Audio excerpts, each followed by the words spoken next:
Right, so let's get cracking. I'm delighted to be joined by Alex Farr from EW Scope today, joining me on the podcast. Alex, thank you very much for joining me. How are you? I'm doing very well, Johnny. Yeah, it's great to see you. Excellent. So we were just talking about this almost being like a conversation in a magical, mythical pub where everyone cares about extended workforce and they're all interested in services procurement and that sort of thing. So in our own heads, that's where we are. And we've got some really interesting topics to dive into today, particularly around software strategies in that area. So we've titled it Decoding Value in the Extended Workforce, which I think is a great title, and we've got loads of cool stuff to discuss. But at least for the next hour, I think for us that magical pub hopefully will exist. Yeah. Let's make sure we've got the bartender on hand, or one of these apps to order our drinks on the way. So, Excellent stuff. So before we actually get into the topics, um, for the benefit of people listening and watching, would you be able to just give a bit of a potted history of your background in the industry, where you've come from, where you've done, where you've built up the knowledge around this area, and also what you're doing now? yeah, 100%, Johnny. So I'm 47, so not had, people might look at that and say, well, you're quite young in the industry, but I deem myself with sort of 20, 22 years experience within contingent workforce. Predominantly spent the majority of my career working for a vendor management software, uh, almost 20 years. And I actually started right back in 2003 when the contingent workforce software was very new to the UK. So basically started in a team of three people delivering MSP services with this crazy thing called a VMS, which no one really knew what it was back in those days. But it was a tool basically to help us recruit for our clients. Um, and then, so the majority of my experience has come through started off in the MSP world because technology back in those days was very limited. And then I sort of was lucky enough to um, show some initiative and take on new roles throughout my career as part of this software company, and start to grow a team in Europe. And basically, that was a team across implementation initially to start, so helping teams implement and then deliver the service throughout the client lifecycle. But as my career grew, obviously the software and services within our industry started to grow, and the visibility and maturity of the market started to grow. So that gave me more opportunity to expand what I was doing. I essentially started to run teams within solution design, account management, ultimately looking over the whole spectrum of what a client would need from a software provider. Um, I decided to leave the software company last year and set up my own business. Now, people ask me, why did you do that? You've been in a company for 20 years. I think the case is you get to a certain time in your career where you're always wanting more, and there's always a shelf life to what you can do at a company. But I was seeing some real gaps in all the clients I was working with, and some of the clients that were lost in that time around how they were actually understanding what was required to manage and implement software services, and managed services to support those. So I decided to create my business called EW Scope. As you take by the word EW meaning extended workforce, Scope, we would hopefully know what that means. But Scope is based on two factors, Johnny. So one is around actually understanding the need and the value of what a client wants, and also from a provider perspective, and then also looking at the people side of things and the impact that the performance of people have on actually managing those solutions as well. So that's me. That's pretty much where I am and why I'm here. 20 years is a pretty good stint at one company, I have to say. I mean, I take my hat off to anybody setting up their own business, and obviously you built up a huge amount of expertise over that period of time. But yeah, 20 years is pretty good going. Yeah, it doesn't feel like it. It never feels like it until you leave, and then you suddenly realize that when I started that job, I was 27, and now I'm almost turning 48. So yeah, a little bit scary. Well, you look like you've probably still got roughly the same amount of hair you must have had when you were about 27. I wish I could say the same when I look back at my career. you know, it's a trait in my family. Unfortunately, we've got very thick hair, and ultimately, I think I've grown a lot of thick skin by being in this industry for the last 20 years. Well, I did think it was quite interesting that the fact that you've been in the industry for such a long period of time, because, like you say, when you talk about early 2000s, that was really the kind of beginning of the VMS journey. And it was where you had this situation that was evolving where there were MSP services tied to the technology. And then there was the whole question of, do you pursue the technology on its own? Is it a dual service? What about the other, recruitment managed service providers, the organizations that were already established just to kind of provide those recruitment services that were then moving more into contingent workforce? That must have been quite a fascinating time seeing the whole industry kind of work that out on the contingent workforce side. Well, definitely. And with it being a relatively new concept, especially in the UK, right? Obviously, the US market is mature, but you look sort of mid 90s, I suppose, when it really started to take off. But even trying to get recruitment firms to engage with a managed service provider, which is, as I mentioned, where I started my role, that alone was difficult, right? To work under that process of who's this business coming in and trying to factor what I'm doing and trying to control what I'm doing. And it's still today, there are still challenges with that, right? Specific niche supply chains still struggle to be engaged within a specific program. But we can come on to those a bit later, I think, in some of the other topics. But from a technology perspective, back in those days, it literally was, basic bog standard process, very inflexible technology. And it almost made it difficult to get clients and to get your supply chain engaged in using them, right? Because, you're asking them to come into a different world, change the route of the way they're actually operating. And then use this system, by the way, which is going to take you a little bit more time to go through the process. And if you flip that to where that is today, there are still some similarities, but I would definitely say, it was hard, right? It was hard back in then. Um, and I would say that the technology now has really advanced to a certain perspective that the options available to managed service providers and also the end buyer, it's so vast. It's so vast compared to where it was. If you come into our industry today, you might not look at it that way. You might think, okay, yeah, we've got these options. But when you set back 20 years about where we were and what we were doing, it's amazing. And the challenge that I see, Johnny, and part of the discussion for today is just the visibility and the understanding of the buyers in the market to actually fully understand what technology is out there to support them.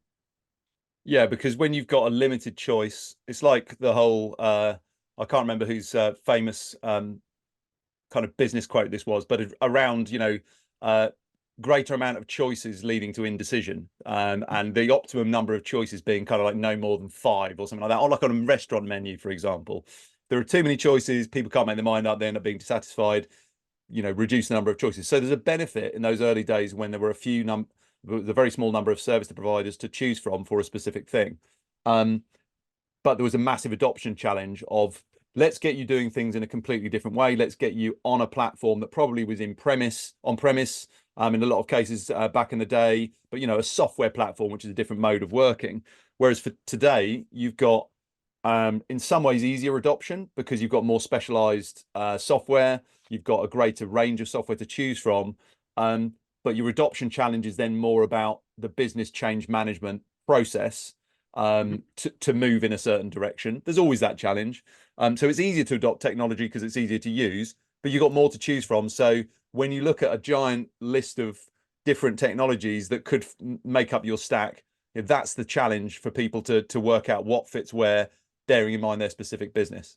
Oh, definitely. It's when you look at the way the industry has evolved in how we categorize different types of contingent labor in the market now compared to where it was, is again vastly different. The options available, whether it be a statement of work services, standard contingent staffing, direct sourcing, freelance management system, or you're just looking for compliance and onboarding. The variety of options are there. So I think where the challenge is that how is it that a client and a buyer is making sure that they firstly understand which categories they really need the support for, and then which are the right providers to go out to. So that's you're spot on. That's where it adds a complexity to what we do today. However, it is obviously much more mature in relation to the technologies and what those technologies can provide, but it makes it more complex to actually work out, well, which one do I go to? Where's the best port of call for me to call on? Yeah, how do I knit them together? Do I go best of breed? Is it one ring Yeah, to rule them all? To yeah, use a Lord of the Rings kind of quote. But um, the what would you just described various kind of like what I would call workforce channels there. What yeah. would you how would you define the kind of in its broadest kind of terms the extended workforce? How would you define that? Possibly fairly similar to what you've just listed. Well, yeah, it's, I don't see it. I try not to overcomplicate it because I think it gets complicated enough for people. And to be honest with you, so you've got your traditional, contingent staffing, which is really where the software has come from, right? In the years gone by, which is, your standard management system. When I say standard, I don't wish to put systems down on that basis, but as in you get what I'm saying, right? The standard process for doing it. But then obviously what's evolved out of that are these other channels because of whether it's regulation, different types of approaches to hire, and different ways to attract talent. You then, I suppose, you can categorize a number of those solutions in what you could call direct sourcing slash freelance management systems, because technically they follow the same process, but the end product might be slightly different, and the starting sourcing point might be slightly different. And then ultimately, where we've seen is a lot of the categorization around statement of work, right? So back in the early days, it was pretty much contingent staffing, and then you saw a number of these buyers circumventing the system to be able to recruit the project based staff. We then started to see all of those workers start to come through maybe contingent workforce systems like a VMS. But as the company you work for, we've seen that segregate, right? We've seen that segregate into a true statement of work specialist area as well. So I'd probably categorize it into those sort of standard contingent staffing, what I would call talent pool direct sourcing, FMS in one, and then statement of work. And then you've got your add-ons, right? Your compliance and your onboarding, which is now we've seen in the last year and a half, some really, really positive softwares that are out there that are enabling that function. So in essence, as a buyer, if you're a multinational organization that has lots of different sourcing channels, how is it that you could just select one provider? You might be able to look at one MSP to overarch your services, or one internal team to overarch your services. But then how do you categorize which softwares are best for which type of source to get the talent in? Yeah, it's a classic kind of suite versus best of breed conundrum as well, isn't it? Where I remember back in the day, people used to talk about, well, an applicant tracking system and an HR information system should basically do the same thing, but it never worked. So there's different arguments and different points of view on that kind of topic. But yeah, when you look at the different workforce channels, I'd say particularly outsourcing versus engaging people, there are Mhm. some clear differences, but I think that definition is really interesting. And this is the area. This is kind of like my pet uh, topic. It's kind of my subject matter expertise. Is basically around how organisations get work done or how they use technology to get work done. So Yeah. that could be how they manage through their permanent staff, contractors, temps, freelancers, gig economy, and then outsourcing, and obviously the services procurement stuff, which is my absolute focus. But ultimately, they're all ways of organisations getting work done, and Mhm. and they are the extended workforce or extended capacity and capability of an organisation. Yeah. And particularly when you look at the growth of, for example, outsourcing, and the growth of services as a spend element of an organization's spend, Mhm. it's massively important. But ultimately, organizations need to be able to clearly define what's the most effective way for them to get work done. So they need these options. They need to know which options are the best fit for a particular scenario. Um, and that's complicated. When you look Oh, at market maps, and it can become quite a task for people. So obviously that's one of your big strengths. Um, how would you describe the current approach that you see to this kind of like extended workforce management within most organizations? yeah. I don't ultimately want to repeat too much about what I said, but I think that the challenge that we have is that I think our industry is evolved or is evolving, right? The number of, as we've mentioned, around softwares that are coming out. I think what is lacking, what has been lacking in the approach is how businesses are changing their approach to actually understanding what they need. So we're very much been, and again, nothing based on any software provider or services provider, but we've always been a very provider-driven industry, right? Because ultimately there were a smaller number of providers that are in the marketplace that provided a specific type of solution. And I think buyers have always heavily relied on sort of understanding what they need, right?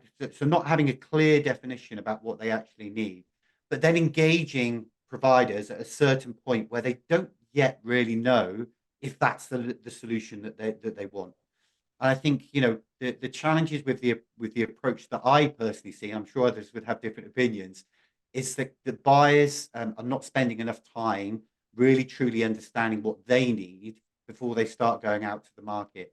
And then I've been in this scenario, right, on the provider side for 20 years.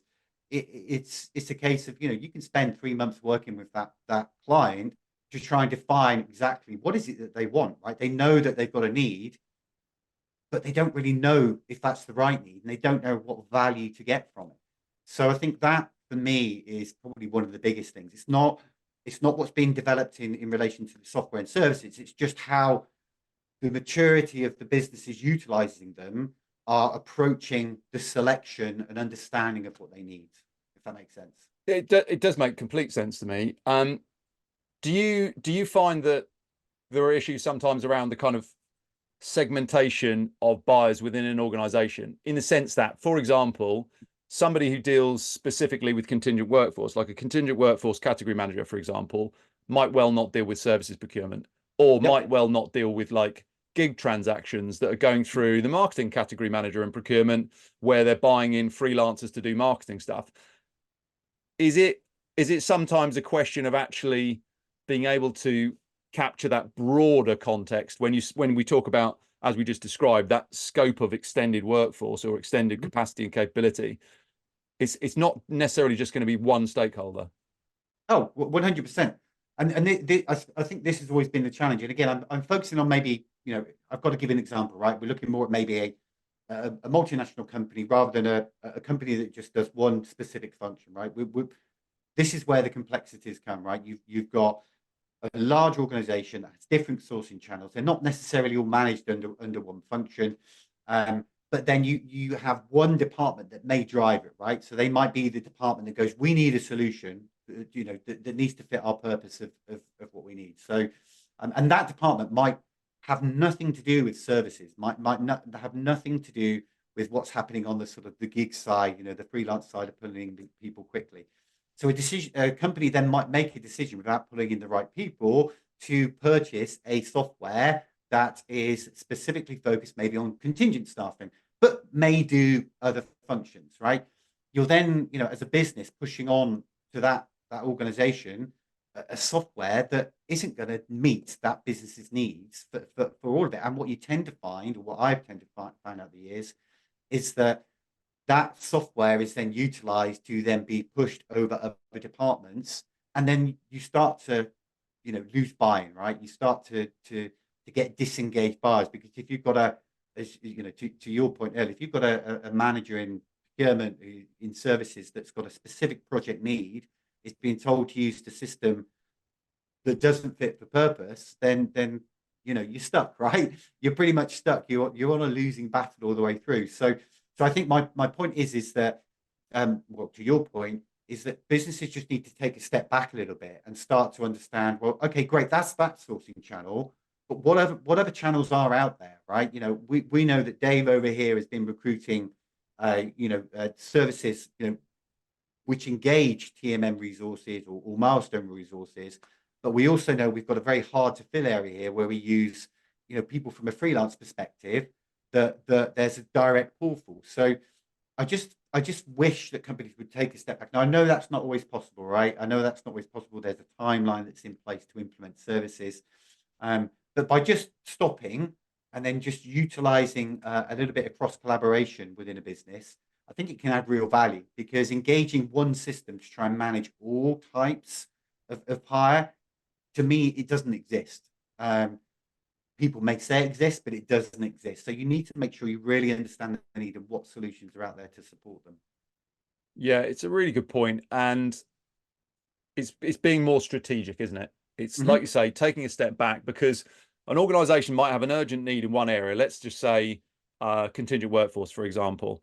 Um, that might be a particular key stakeholder in procurement that's trying to centralize that, but it might be one business unit or it might be one country, and ultimately the decisions they make around technology are generally, you know, it's an investment in time, it's an investment in change management, it's a strategic choice.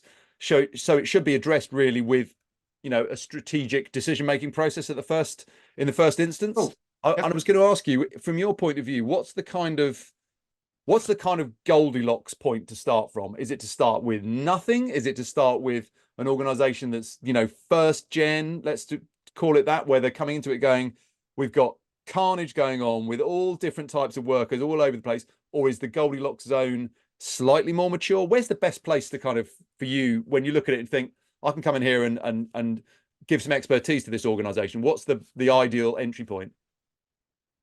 Well, to be honest with you, John, I don't think that is, like, an ideal point. Each businesses over the years, they've taken their own choices at certain points. And for me, I don't think there is a, great, you've got a Gen 1 client here. For me, this is brilliant. I can really help them understand. It's no different to me whether someone is, Gen 1 or whether they've, had contingent staffing, like, and want to implement services or don't know how to implement services. I don't think it really matters. I think what matters is that you see a client that has a real need for change, right? So it's not so much about where they are now, what they want to be, but they can see the appetite and see the need that something needs to happen. Like I've been involved with clients that are probably third gen, I would say now, but because of what they've done over the past few years, it's disabled them to be able to actually change what they're doing and implement new services. That is a great challenge, right? But it's a tough one. It's probably tougher than a Gen 1 who doesn't know where the how to go, right? So I know it's a bit of a roundabout answer to your question. I don't think there is one ideal profile, so to say. I think if I'm stepping out of the sort of technology and whatever maturity level that client is on and how far they've been, it's really more about the client's approach, right? So for me, um, it's that client's approach about how they're actually understanding the scope of what they're looking at, right? That for me is what really infuses me. When I see a client um, that is having challenges physically understanding. Well, I don't even know. I know what my challenges are, but I don't know what I need. That to me is the opportunity, right? And that doesn't need to be Gen 1, right? Of course, you will see that on the majority of Gen 1s. But if you're looking for a more mature one, if you've got a program manager who's been focused on contingent staffing, temporary workers, trying to look at and understand, well, how on earth do I engage the stakeholders for, to manage all the services, and then maybe all these niche areas that I don't, or even we've got problems with compliance. I haven't got a clue where to go or what the need is. So I think it's that side of it that gets me going. Well, the point I wrote down when you started answering about what's the kind of best place to start from, the thing that kind of jumped out to me was I made a note to say when they've decided it's important. Yeah, yeah, pretty much. Yeah. And it kind of ties back into what we were discussing before we started recording today, when I was talking about the kind of that we see this in our clients when people decide to act on getting services procurement under control. You need change makers within the business. You need people who are kind of like disruptive, rebellious leader types who just want to get stuff done. They see a problem and they say, it's not good enough. We're not going to ignore it. Even if the business is profitable and doing really well, we need to do better. So I think there's a huge value in the actual type of person that you're dealing with. You need someone to be a change maker, really, don't you? And I guess that person may be the person that's decided it's important, or they may be the person that whoever has decided it's important has said, and that person's going to make it happen. Well, yeah, for sure, right? You need very, very smart people to make sure they're making the right decisions, but you need a united team to push it, right? Because these things are never done by one person, right? They're done by a collective. But yeah, if stakeholder management, even right at the start before you've even started engaged services, not it's not in a solid position or aligned, then of course, it's I'm not saying it's going to fail, but you might not get the value that you really want and really expect. Um, so, I think really, you need to look more, Johnny, at not just having a disruptor, because having a disruptor is great. You really need someone who is what I would call a creator, right? Who's someone who's got a really strong spirit to really come up with ideas and feel free to sort of understand what the need is, right? And then you need to make sure you're bringing in other personalities within that team. You need strong people who are going to build a real strong appetite within the business, right? To make change, right? So there's a whole mix of different types of profiles to get it. But of course, right?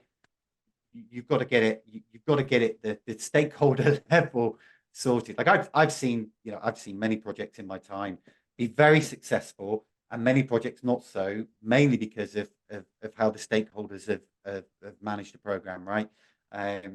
You can have the best software solution, but if you don't have the right buy-in from the client side, you're stuck and you're done, right? You don't even put the case here, right? You've just purchased the software, but you haven't really understood what value you want to get from it, and you haven't got the buy-in from those stakeholders. So that's great, but that's going to fail, right? You're not going to have a service that gives you the value you want because you haven't brought that stakeholder group together to actually understand and truly come.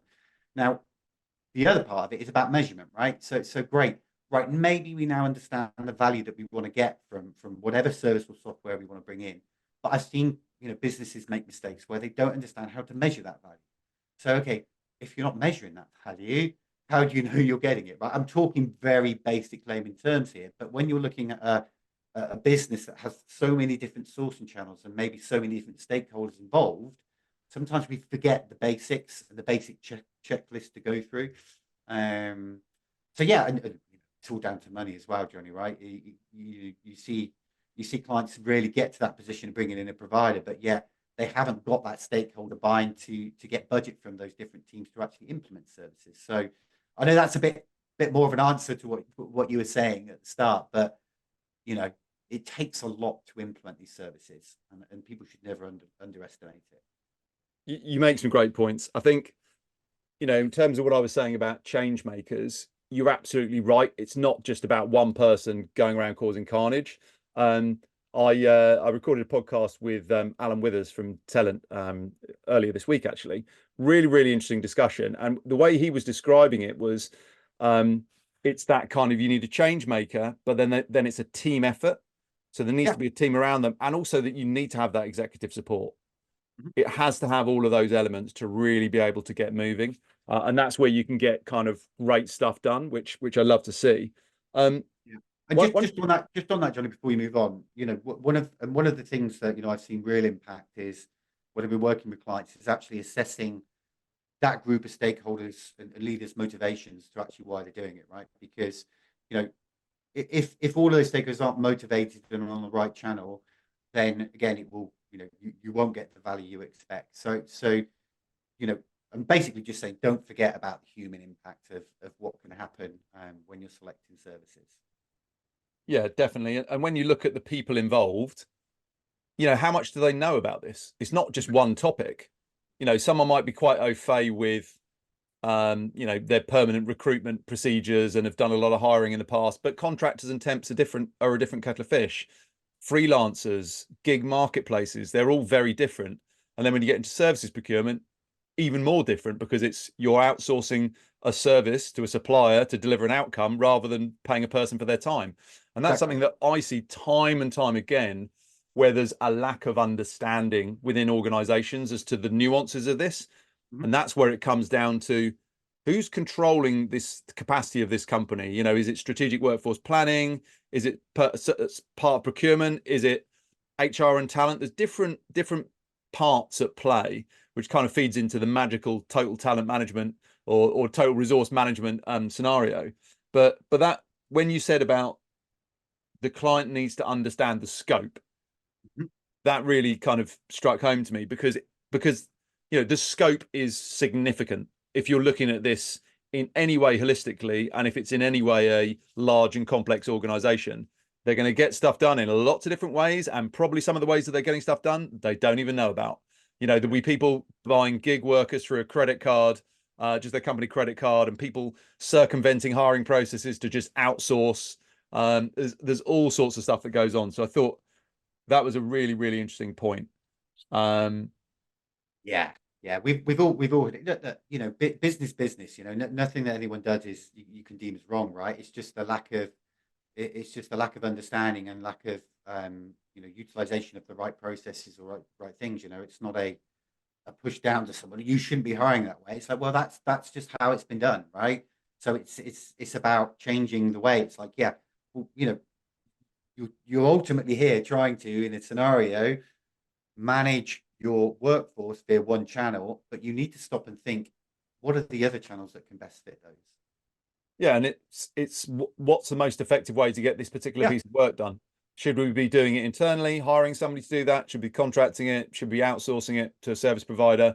There's lots of different yeah. ways. And I do see myself sometimes, Johnny, and again, it's sort of basic checklist questions, right? So when you're looking to gain that scope, right? When you're looking to understand that scope, how do you really understand if you're asking the right questions internally to the business, right? So, what efficiencies can be gained? What compliance can be improved? It might be the answer to those questions are nothing. Actually, we're good. We don't need anything done on compliance. Great, tick. What about visibility? What about the control that you've got on processes? What about how much money we're spending on it? And I just like it's just making sure that the businesses are asking themselves those questions in that early stage process. And it might only be one answer that comes out that says, actually, it's our approach to statement of work that is causing us the problems. Great, right. Let's not look at this holistic, 5 or 6 sort of approaches. But let's just focus on statement of work because that's going to have the biggest win now. And then let's look at the other areas. Let's not always follow the biggest spend. Let's follow what's important to the business. So I think again that all rolls back into that early understanding of scope. Yeah, yeah, absolutely. You mentioned about companies kind of starting down the road with a particular technology where maybe they've just assessed one area and it's been the knee-jerk area where someone said, we need to bring something in here. Or alternatively, you do hear a lot about people kind of seeing something shiny in a demo and then going, I want that, rather than thinking, what's our problem? Going back to that original thing of what is the actual problem and what is what fundamentally what is the scope with this?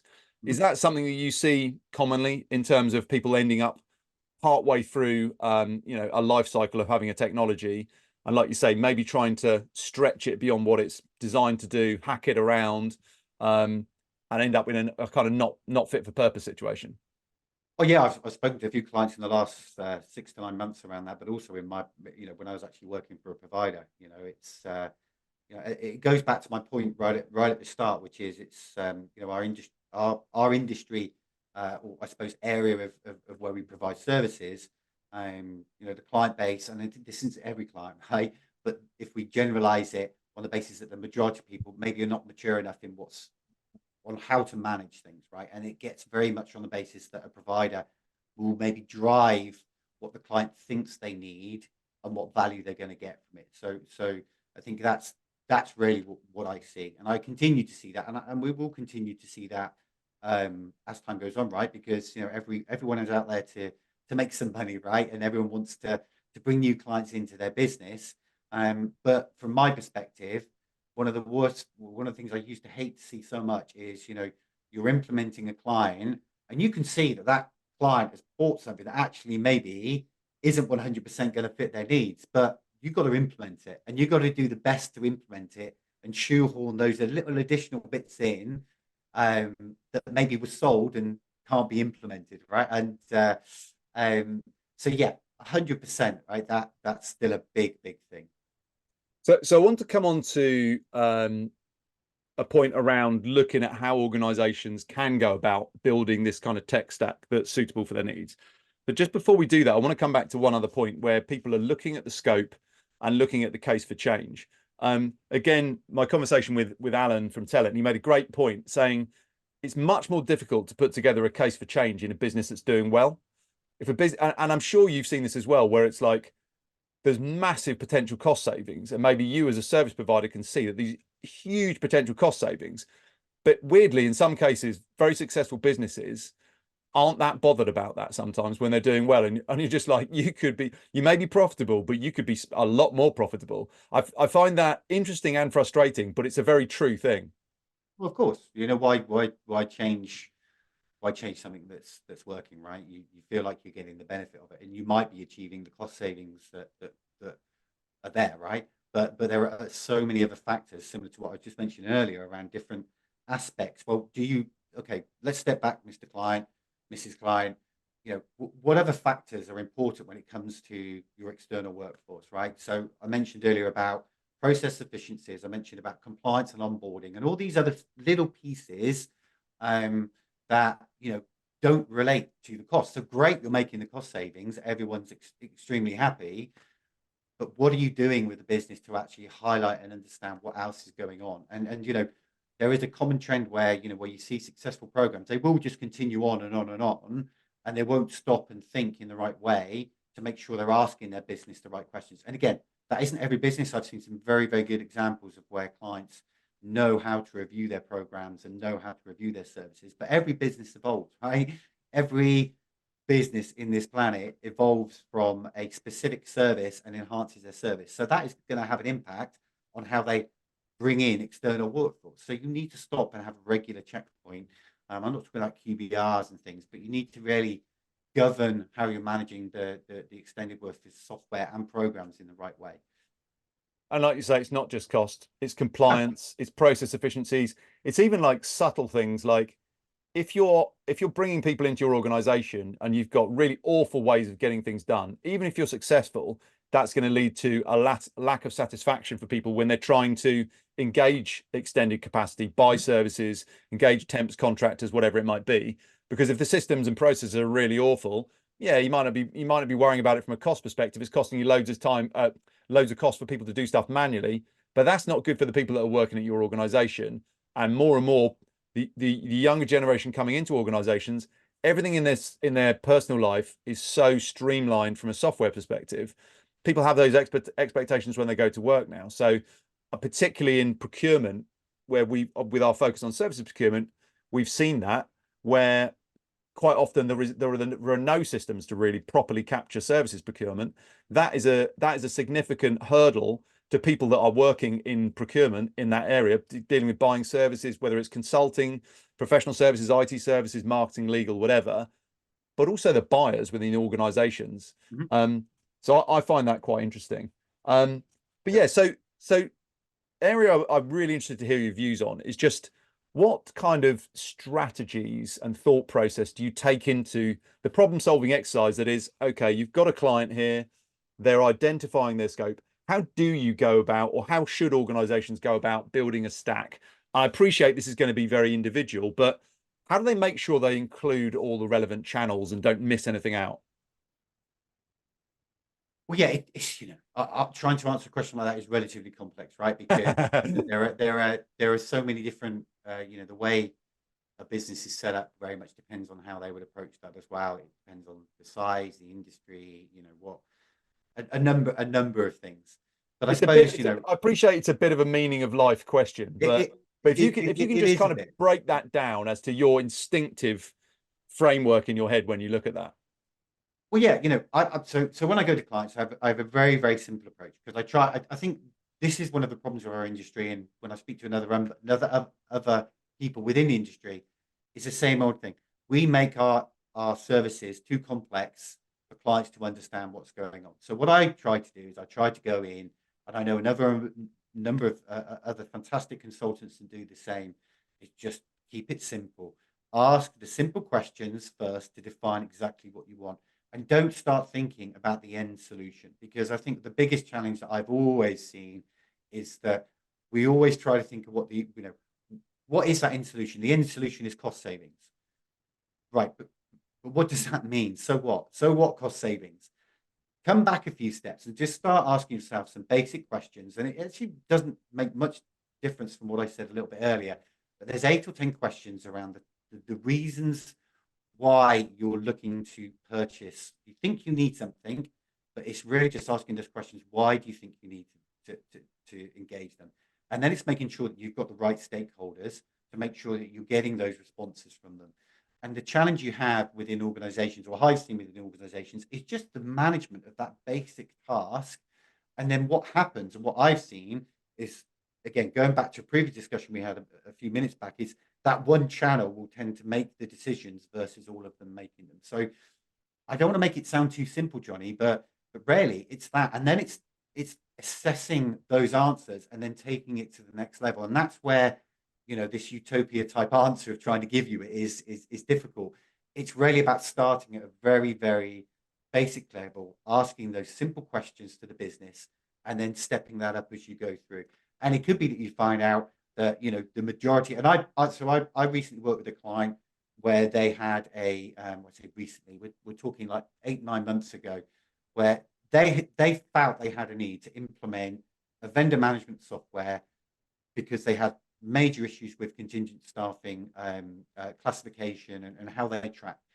But actually, when we went through the process of asking basic questions, they didn't actually need a VMS. If they took a VMS, yeah, they could probably manage some of those things with it. They actually needed something to manage their services procurement at that time, right? They actually didn't go to market in the end, for specific budget reasons. But what they came out of that was realizing that, hold on a minute here, I need to shift slightly and I need to go down this angle versus trying to think about the end game, which is let's get a system to manage all things. So yeah, keep it simple, Johnny. I know it sounds very basic, but I always tell my kids that, don't overthink things. Take it easy. Yeah. Just take things one step at a time. Yeah, I agree. Wise words. Um, so when an organization is going through this process, I know you've obviously spent some time on the implementation and service delivery side of things as well. What do you see as the kind of key challenges when it comes to, you've kept it simple, you've worked out the problem, you've kind of assessed the right combination of technologies. What are the things that you've seen as the key elements that make that successful in terms of actual delivery, bearing in mind you kind of need to make it knit together across different areas? Well, I think part of the scope, understanding, right? We talked about elements of scope. One of the last parts of scope is understanding I suppose the priority and timeline of how you should release services. You mentioned, I've seen a lot of challenges in my time, and I've been cause of them. We've all made mistakes over the years, where you've got to propose the right approach, right? The client knows what technology they want. Okay, we need a compliance software, we need a statement of work software, and we need to be able to manage our contingent staffing. How do you then agree the best approach to implement them? Because if you're not agreeing the best deployment approach, whether that be a big bang, which commonly is not the best way to go when you've got a multiple amount of services and products to implement, but then how are you then approaching which one should go first, or how should you go first? Should it be a pilot in that certain section? So I think for me, it's almost like you're taking a second step, right? You've agreed that scope, you've agreed what you want, you've found the right providers that you want to implement. Now let's take it to the next level of deployment. And you really almost have to go back to that scope section, right? Of actually scoping out how you want to deploy. So, where I've struggled since I've released my business is this word scope, right? People sometimes think, scope is just about understanding the scope of services, about what you want at the front. It's about writing the statement of work. No, it's not. It goes through the whole life cycle of your process. You need to understand the scope of what you need. You need to understand the scope of what suppliers are out there to best source those needs and give you value. And then you need to scope out the approach to deploying and then managing things from a steady state basis. So the way I like to approach it is to try and segment it out into those four separate categories, so to say. Well, yeah, taking the word scope in that context, in every area that you're applying it, there is an understanding of the problem and there is a plan for the solution, and Exactly. you understand the extent of it. Yeah. It definitely makes logical sense to me. Terminology in the marketplace is always an absolute nightmare, isn't it? But I think for me, that's really clear and is a clear value proposition behind it. Yeah, definitely. At the end of the day, the reason why we do these things is to get value, and whether that value is focused around cost savings or specific process efficiencies or compliance. At the end of the day, you need to come together to agree what that value point is, be able to measure that value, and then work towards it. And everything that you do during that deployment phase of early implementation, requirements gathering, right through testing, right through those things, you need to ensure that you've still got that nice little board on the wall that says, is everything we're doing achieving the value, right? It's no different to growing your business, right? If you're growing your own business, you can be doing hundreds of different activities, but you've got to be focused on what that core value is that you're going to give and provide to your business, whether that be any of these solutions that we've been talking about. So we're talking about this kind of tech stack, which would imply more than one type of technology, more than one technology platform. We're talking about kind of trying to make that, knit that together across different channels. The next area I wanted to ask you about was something you mentioned earlier. Just be keen to go into a bit more detail, just around management and measurement. But that also ties in a little bit to that integration piece. Mm-hmm. Where does the data sit? Where are the input requirements going? What's the kind of unified workflow? I had a really interesting conversation on a previous podcast with a guy called Chris Radvansky from Rad Consult. Do you know Chris? Of course, very well. Yeah, Great guy. excellent stuff. Great guy. And it was a really interesting discussion about saying, well, how do you measure? How do you make comparative measurements, for example, across outsourced services procurement versus contingent workforce? Answer is it's difficult, but there's a lot of value in looking at that and doing it. And actually, there are ways that you can put metrics around things to at least understand the value they're driving for you. And in the future, there'll be very sophisticated business decisions based on, if we do it this way, it'll cost us X and the liability will be Y. If we do it this way, the cost and liability will be whatever else, and they can make decisions based on that. But yeah, so integrations is something that we come across a lot. We do all sorts of different integrations. People seem to think it's more complicated than it is to use multiple systems. Mm-hmm. Most systems these days, modern systems, should have good integration capabilities. They should be able to potentially even like white label if they need to.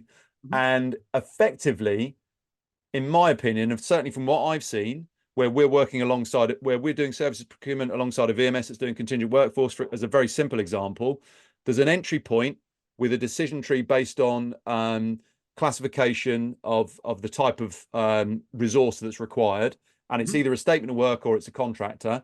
And that goes through, it's basically just different screens in a workflow. So if you're going down through the contingent workforce screen, it doesn't matter. You're just carrying on through that screen. You can utilize clever things like single sign-on and stuff like that to just take people through. And then you can capture that all at the end within like a data warehouse, for example. So that's quite a simple example, but that's real world stuff that I see working all the time. So when you look at the context of bringing this stuff together, how can organizations kind of make use of what's available to really manage and measure what they're doing across their extended workforce? And again, another meaning of life question, but just at the basic level. You like these ones? Yeah. Yeah. My name isn't Jesus, but I like going for the complicated ones. Let's just go complicated for the big picture, but actually get the fundamentals, because that's where I think hopefully this conversation is useful to people, where these are the sort of big questions that people start with, and they can sometimes just think, I don't know where to start. It's too complicated. But with the answer you gave to the question before, which was equally complicated, you narrowed that down to some quite simple steps where people can get started. The devil's in the detail, and you can always go into the detail later, but getting started, people need to be comfortable with the fundamentals. yeah. It's a difficult one, right? But it all goes back to, firstly, what Chris is doing is outstanding, right? And he's providing that sort of data layer to bring those systems together. The thing for me is really, it's making sure that you're going to have a different stakeholder, right, who's managing the statement of work piece versus a different stakeholder that might be managing some of the freelance workers that are coming in these areas. And it might be that the business has different business owners that manage different sectors of the standard contingent staffing. But again, I don't like don't like to, I've overcomplicated things in my life far too much sometimes. So I try to keep things as simple as I can. And it really is, forget about the systems. What are those key performance indicators that we're looking at? What is it that you're looking at, Mr. X, Mrs. Y, in your teams that is important to you, right? And it's about firstly understanding what they are, right? Because without each key stakeholder really understanding those metrics, even before you start to cross match, if it's possible to integrate and whatever, that is of paramount importance. Like, you know, it's great, right? If we can get all information into one data layer and integrate it and provide this one fantastic report that's going to show us how we are, you know, what's the difference between statement of work versus X, Y, and Z, fantastic. But is that really the true importance of what the business is looking for, right?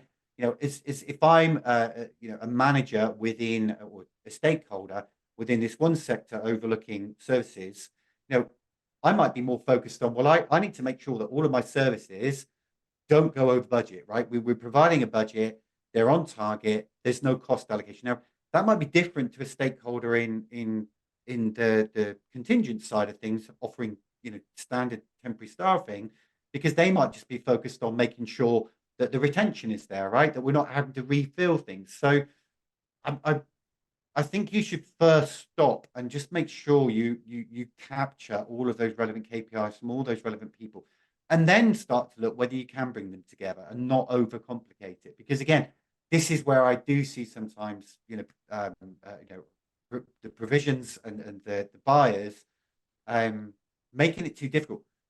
I get your point about integration, but you don't always need to integrate. Integrate where it's easy. You know, if we saw a sales pitch nowadays, a buyer saw a sales pitch, or someone was speaking to me about how great SSO is, that's standard, man. You know, that should be part of a service as is. But having you know, when you've got those complex clients that might have different KPIs, of course, you want to try to integrate them into one data layer that's there. But so what if you can't? So sorry to, maybe that's against what you said a little bit, Johnny, but so what if you can't? You're here to get the talent and you're here to get the value what you need. Now, if bringing that data together is truly going to give you the value, then yes, let's integrate. I guess the most important thing is, exactly as you've alluded to, is that you are actually measuring it. Whereas that's the main thing. Yeah. Yeah, standard situation for a lot of organizations is they certainly won't be measuring much, if any, of some parts of it, or maybe not much of all of it. So whether the data is unified, which, as per my discussion with Chris, is very unlikely when you look at something as different as, you know, outsourcing services procurement versus contingent workforce, very, very different. You don't want to, you can't compare apples and oranges directly, but you can understand what you're getting compared to what value you're getting and what things are actually costing you, and why they're costing you that if you actually measure them. And you can also understand the perception of value within your organization of the buyers that are actually receiving whatever service it might be from whatever type of service provider. So yeah, I think that's a very good point. It might not be unified data, but the most important thing is to have the data to make decisions based on that. Yeah. You know, we go back to the foundations of building out scope, right? It's you know, understand your challenges. What do you need? What value are you expecting? How can you track that value? And then, you know, implement it. You know, I don't want to oversimplify it, but in essence, if you stick to those core factors in your brain about what is important, where you need to get to, you know, 9 times out of 10, you will not overcomplicate things. That's what causes challenges in our industry is the overcomplication of what a client needs. You know, let's not do that. Let's keep it simple. And yes, things will be complex. I'm not saying they won't be complex. They will be complex, but let's not make them complicated before we even get into it, you know, by agreeing a scope which is just ridiculous and has holes all around it. But I find my role quite challenging, to be honest with you, Johnny, sometimes, because, you know, my role I'm going into it to clients and I'm telling clients that you can't, there's no way you can implement these services, or there's no way that you should be doing that, right? I feel like a bit of a pain in the backside sometimes, but I'm not trying to do that. I'm really just trying to make sure that, you know, because once you take that step and you agree, right, we're purchasing this software, we're implementing this software, you've gone live with this software. Once you've gone live, you can't suddenly roll back the time and stop. You know, that's it. That's your reputation on the line. So it's just, you know, make sure you really, really understand the importance of getting that scope right and getting the classification of what software you need to implement services. So that's, yeah. My wife says I'm a bit of a pain in the ass as well, so it's not news to me. Hey, look, I think by doing this, what you're aiming to do is you're aiming to save people from having an even bigger pain further down the line when they realise they've made the wrong decisions or they hadn't considered all of the different factors, and they're now trying to push something upon their buyers or users that is not, cutting the mustard. And along those lines, um, I mean, pop quiz for you, and I don't actually know the answer. I haven't got a clue what the answer to this is. How many different technology providers do you reckon there are globally in the extended workforce technology space? What would your guess be? Well, naturally, I did some research into this, right? When I started my business up, because it's key for me to understand, who should I work with, who should I approach, who are the good ones, who are the bad ones, So you're into the hundreds, and there's still more, right? Because if you start looking at the talent pool technology that's available, that alone, you're into ridiculous territories. So I think that if you segregate them, right, if you segregate to VMS to specialist areas, then it starts to break down a lot more, right? If you put talent pool to the side, the pool comes down a little bit more. Within the sector that you work in, that's an emerging area from a specialist technology perspective, where there aren't that many technologies out there, Johnny, in what you do, right? So you found a good niche, a good speciality, and it's similar when I look at the sort of onboarding and compliance side and some of the providers I'm working with. So the challenge is how do you get the visibility to clients of all these different provisions, right?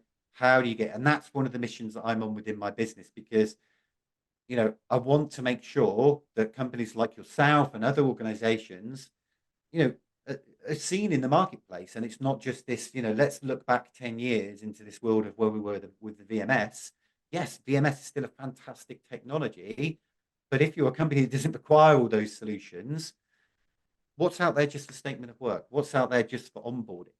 And that's the challenge that I see that buyers don't see, right? Because if they saw it, they'd know it. Yeah, I totally agree with you. And from a service provider perspective, there's a lot of benefits to being in a very, very specific niche like services procurement for us. And yes, it is an emerging area. It's got a gigantic amount of scope, but there's really very few people addressing it. It's highly complicated, and it's in some ways that makes quite a big barrier to entry in terms of solving that problem. But there's very few people doing it. If you look at, like you say, the FMS space, not so much the direct sourcing space, I'd say, but yeah, as soon as you get into talent pools, talent marketplaces, stuff like that, and just other areas of technology that kind of cross over, all sorts of things, CRMs, ATS, all sorts of technologies that will cross over in certain areas. And I've certainly seen this. If I'm talking to a potential customer, and for example, our solution isn't the right thing for them right now, or isn't the right thing for them for actually the problem they want to solve, because actually it's more of a freelancer problem, for example. Mhm.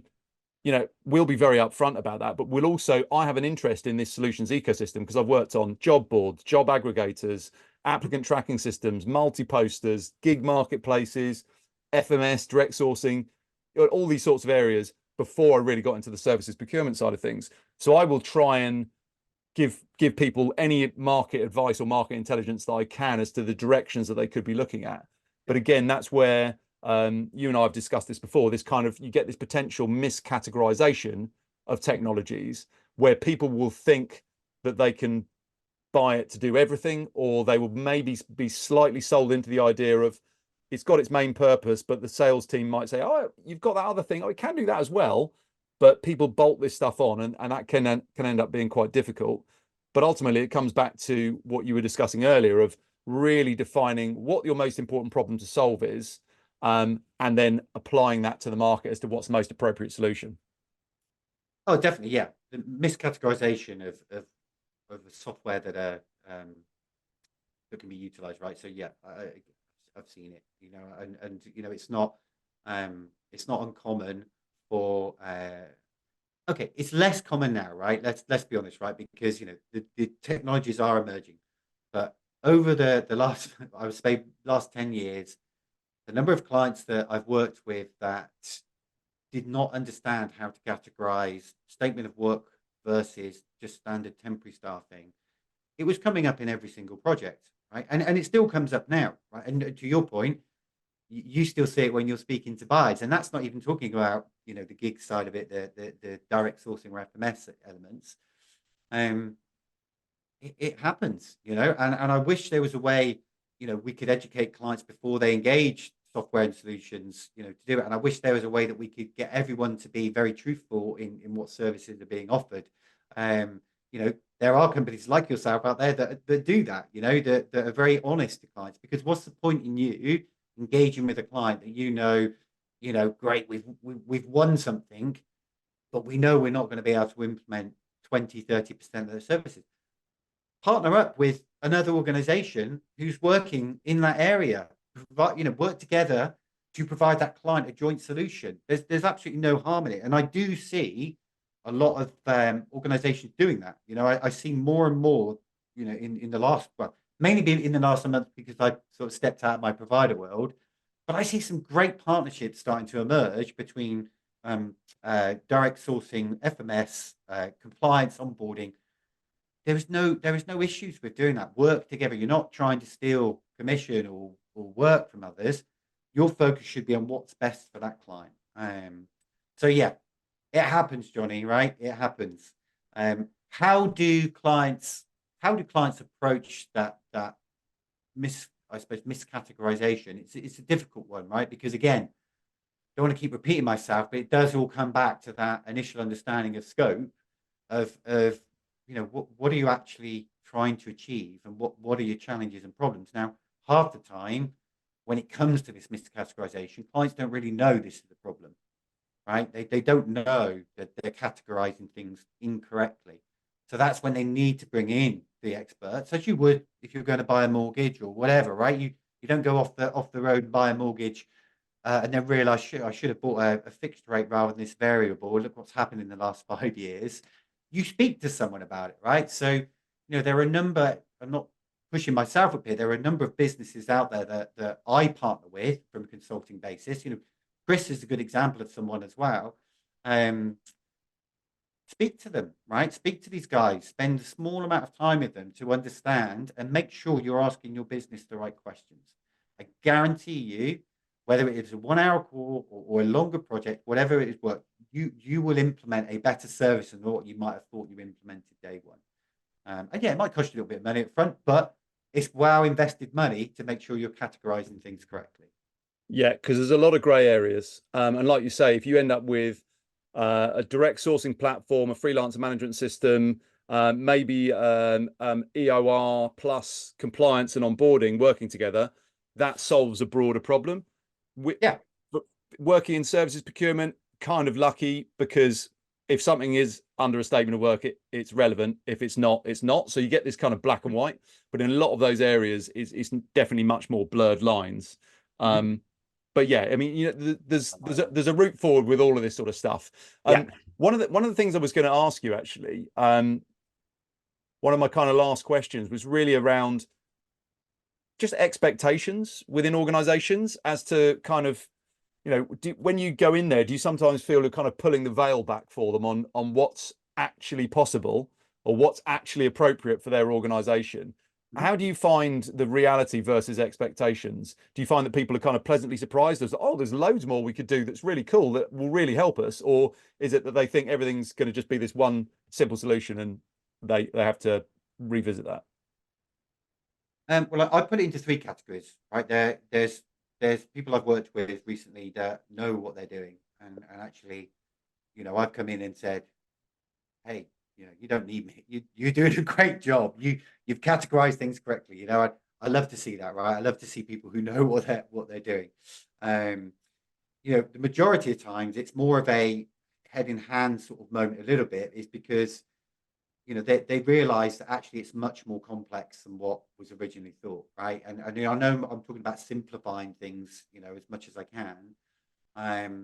But in the majority of cases, when you ask some of these very simple, basic questions, the realization is, oh, right, in fact, we probably should have asked that and a lot earlier down. So it's almost like it's uh, I suppose I'm going back to what I was saying earlier about sometimes I feel like when I come in, it's sort of quite frustrating for clients. I might frustrate them on the basis that I'm providing them more information. That means they're going to have to go off and do more work. But the reason for doing that is to make sure you get it right. So I think that's probably the biggest frustration. But then again, it depends. It depends on what their expectations are for my support or any other person's support, right? Because when I go in support clients, it can just be a lot of my engagements are very short engagements where I'm giving advice to clients, and then they're working with their specialized provider to go a specific way. And then I come in and support just to make sure things are going on the right track, right? I'm not a delivery person who will fully implement a project and services. And I'm also not someone who can speak about every single software in the greatest of detail, right? I've got people who I work with within the compliance and onboarding side. I know it, but they know it in a much more detail. Whereas I know VMS more than they would know VMS. So I think what I'm trying to say is it does make it more, I suppose, more frustrating in the first set when a client sort of understands, oh my goodness, I should have done something different at the start, right? And it makes them feel bad. That's where the role of consultant is quite difficult because you're almost coming in telling the business to suck eggs, right? You're saying, you've done things wrong, but actually the realization should be no, just tweak what you're doing and let me help you tweak what you're doing and maybe ask these questions to your business. And then suddenly things start to change. Depends how far down the line you are. If you've already agreed that scope and you've already agreed a budget, and then someone comes in and tells you that ain't going to wash, you need to engage a different provider for that type of service, then the discussion's a little bit more difficult, right? Well, like you say, the weight of responsibility is on the stakeholder in charge of it as to whether they want to take more pain now or potentially face more pain down the line and have their reputation damaged. Yeah, exactly that, and it's not the reputation could be damaged. It's how can you make that reputation even better? You might be doing a great job already, but what can you do to make it even better? We should always continue to strive to be agile and change as much as we can. We shouldn't always be. Yeah, we always got to need to accept the here and the now. But if you're achieving, you might think you're achieving 100%, but you're probably not achieving 100%. There's always more that you can get. Yeah, I hope that's all answers. No, that makes sense. That makes sense. So my last question for you, just to kind of wrap things up, and I know this is an area of particular interest for you, but it's so we're broadly talking about utilizing technology to optimize an organization's use of their extended workforce, their extended capacity and capability, their ability to get work done. So technology is a very important part of it, but there's a lot of people elements to it as well. There's people behind this. These are not easy tasks. These potentially can be big programs. These are nicely simplified, but can seem like complicated problems to solve. So it's something you've spoken to me briefly about, but I'd just like to kind of, understand a little bit more about it in terms of just those people elements and what you're doing around that. You mentioned you've got some services that are coming onto line that are going to be slightly different around motivation within teams that are actually carrying out these types of projects. Yeah, definitely. I love our industry. I wouldn't have been in it for 20 years. I enjoy how the solutions evolve, whether services or software.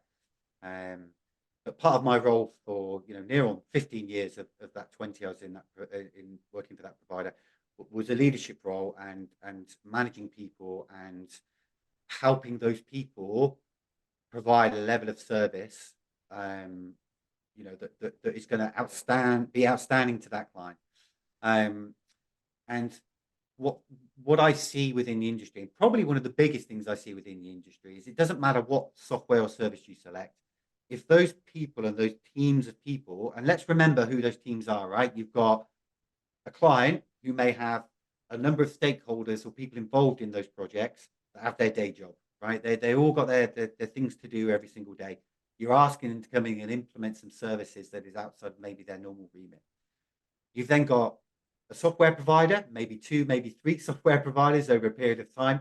You may have a managed service provider or an in-house provider. So you've got a massive potential for conflict, for misalignment, for miscommunication, because of all these people coming into a team from different scenarios in different areas. And I believe that, as an industry, we can do a much better job of making sure that we work better across teams and keep our teams highly motivated.